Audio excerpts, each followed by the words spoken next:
Olá, sejam bem-vindos ao 12º tutorial da série HTML e CSS.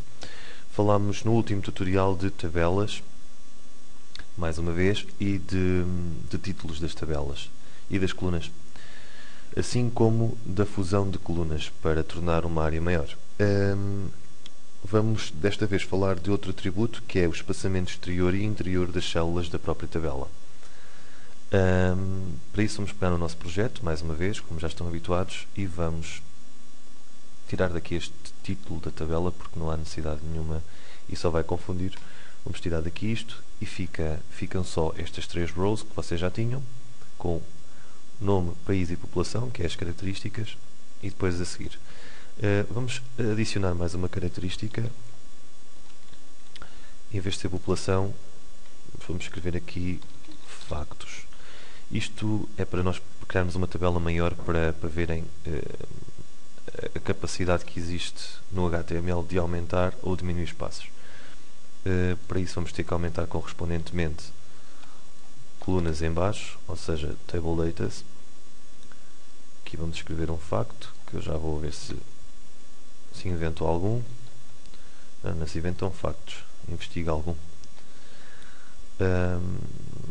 Ok, sobre Madrid, o que é que podemos dizer?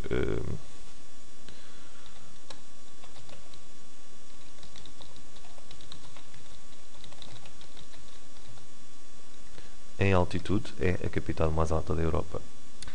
E Paris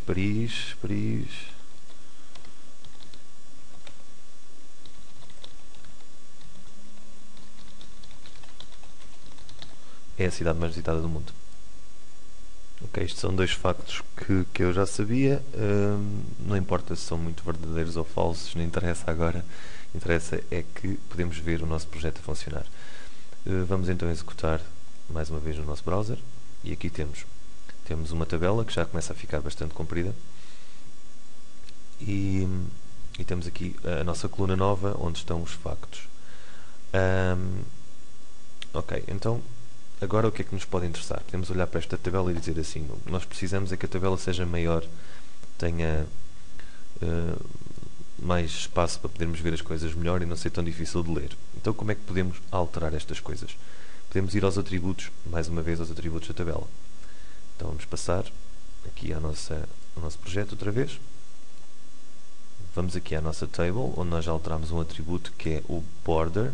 Como vocês sabem, é aquela linha divisória à volta da tabela e à volta das células, e vamos buscar outro atributo que se chama, e vocês já viram isto nas imagens, width, que é a largura do próprio elemento. Vamos dizer 600, que deve ser mais que suficiente para ver a diferença. Vamos gravar e executar, e cá temos a tabela muito maior do que ela estava.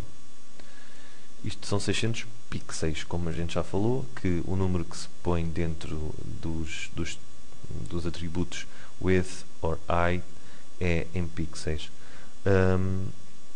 Mas existe outra forma. Por exemplo, um dos problemas de definir à partida o tamanho de uma tabela é este. Nós, se pegarmos na janela do browser, isto depende sempre do monitor de cada um, assim também é o espaço que temos para ver a tabela. E neste caso, o que é que vai acontecer? A tabela vai ficando escondida à medida que vamos reduzindo o tamanho de visualização, e vai aparecer aqui a barrazinha de scroll, que eu não gosto nada que apareça.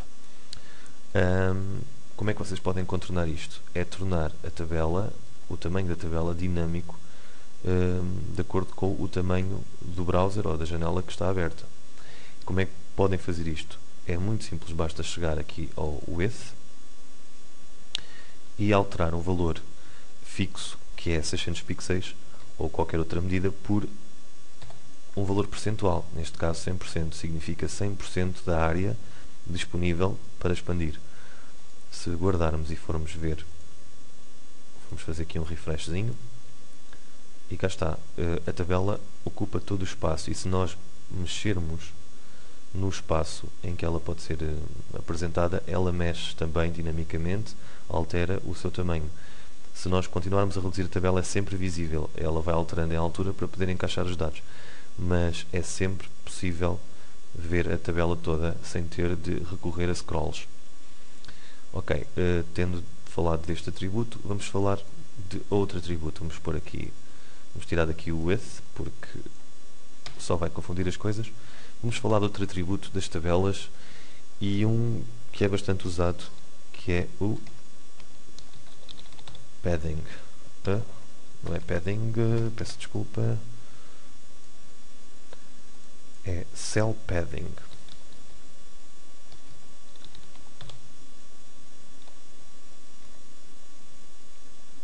Ok, e aqui em pixels, não podemos fazer isto a 100%, não ia ficar bonito. Vamos pôr em pixels, por exemplo, se o nosso cell padding for 10, isto significa que dentro da informação da tabela, vamos aqui à nossa tabela, aqui dentro, à volta da palavra, por exemplo, da palavra Espanha, nós temos um tamanho que é necessário para apresentar a palavra Espanha. Vamos tirar daqui isto.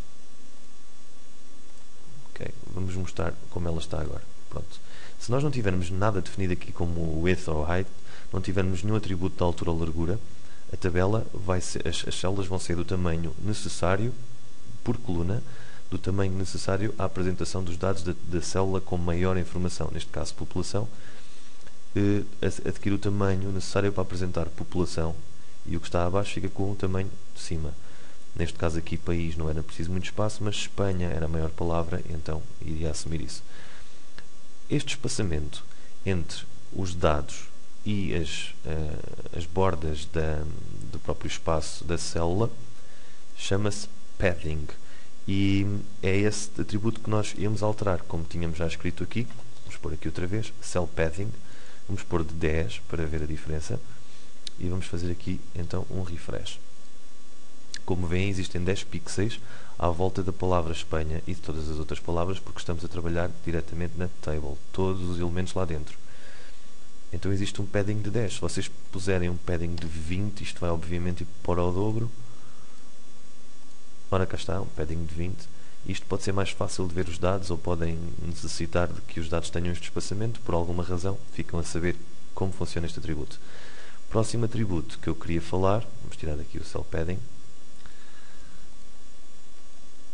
é o spacing, que é o espaço entre células, não dentro das células, mas entre elas. Ora, e o nome desse atributo é cell, mais uma vez, spacing. O cell spacing dá-nos espaço entre tabelas.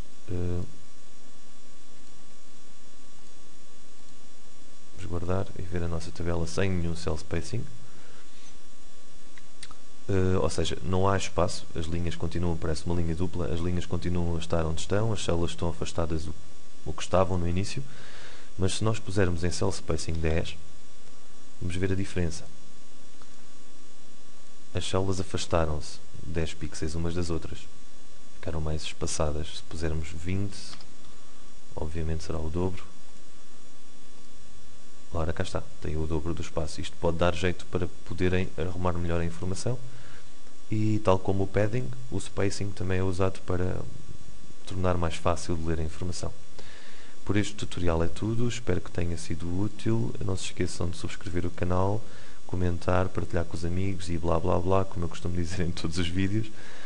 Até ao próximo tutorial e estamos realmente a avançar já nos conhecimentos de HTML.